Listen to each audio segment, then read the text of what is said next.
Здравствуйте! Вы на моем рукодельном канале, с вами Любовь.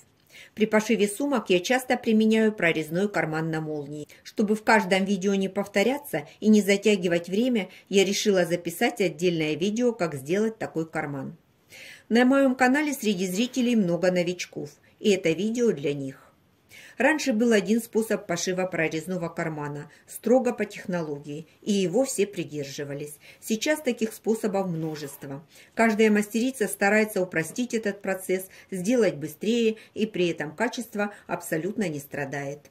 Сегодня я покажу метод обработки кармана, которым я пользуюсь чаще всего. Сейчас в работе у меня джинсовая сумка.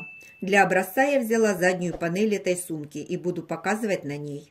Еще мне понадобится молния, обтачка, мешковина для кармана. Чтобы обработать края молнии, подготовила две небольшие заготовки из заделочной ткани.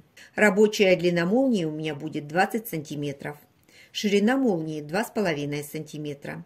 Обтачка должна быть не меньше 2 размеров, обычно 5-6 см.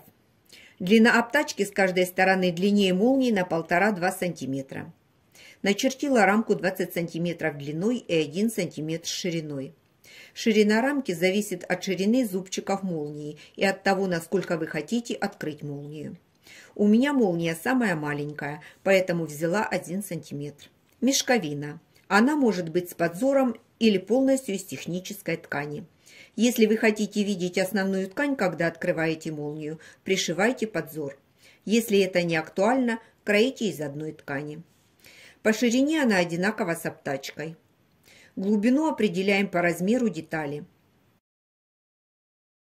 Место для входа в карман проклеила флизелином. Это особенно актуально для тонких и нестабильных тканей.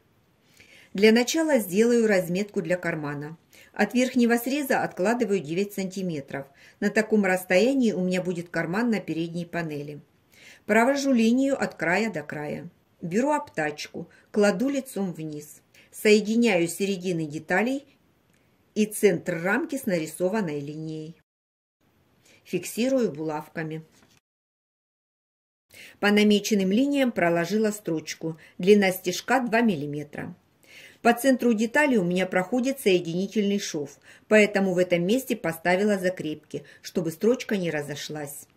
Складываю деталь пополам, делаю надрез и разрезаю по намеченной линии. Не доходя до края 1 см, вырезаю треугольник, не доходя до строчки 1 мм. Выворачиваю обтачку наизнанку. Вывернула, по краю проложила наметку.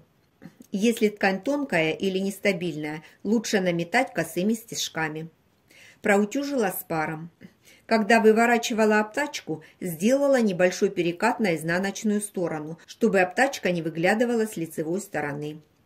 Поэтому обтачку лучше делать из основной ткани. Молнию я взяла из джинсов, края у нее неровные. Хочу закрыть край и сделать его более стабильным. Для этого по краям пришила кусочки отделочной ткани, сложенные пополам. Шов прокладывала с 3 сторон. Со стороны молнии шва нет. Такие накладки можно использовать, если нужно скрыть металлические ограничители на молнии. Если вас все устраивает, накладки не нужны. Беру молнию и накрываю ее рамкой. Выравниваю. Можно молнию приметать, закрепить булавками или приклеить на двусторонний скотч. Я воспользуюсь последним вариантом. Снимаю защитную бумагу, поворачиваю молнию бегунком в нужном направлении, накрываю рамкой, приклеиваю, прокладываю строчку как можно ближе к краю. Проложила строчку от края 1 мм. По бокам всегда ставлю закрепки для прочности. Теперь можно снять наметку, она уже не нужна. Концы ниток вывожу наизнанку и завязываю. Вход в карман готов. Теперь буду пришивать мешковину. Лицевой стороной поворачиваю вниз. Нижний край мешковины совмещаю с обтачкой, фиксирую булавками.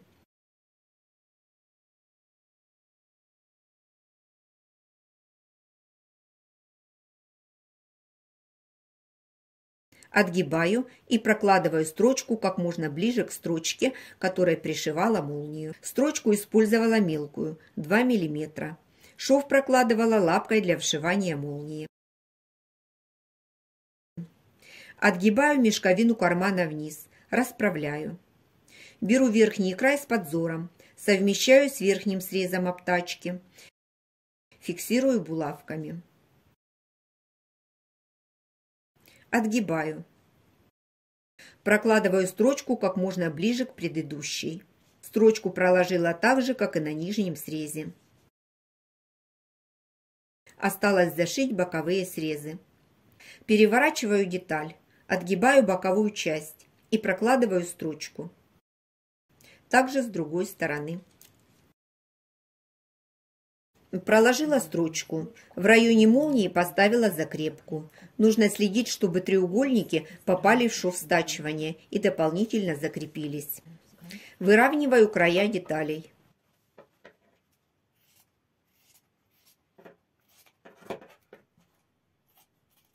Все открытые срезы обработала трикотажным швом. Вот так выглядит карман с другой стороны.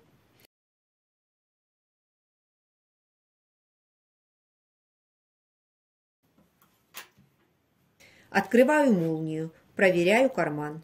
Меня все устраивает. Надеюсь, что объяснила все доступно. Если остались вопросы, пишите в комментариях. У меня на канале есть видео, как делать прорезной карман на молнии в рамке. Посмотреть его можно, перейдя по ссылке в конце видео. А я на этом с вами прощаюсь. До встречи в новых видео.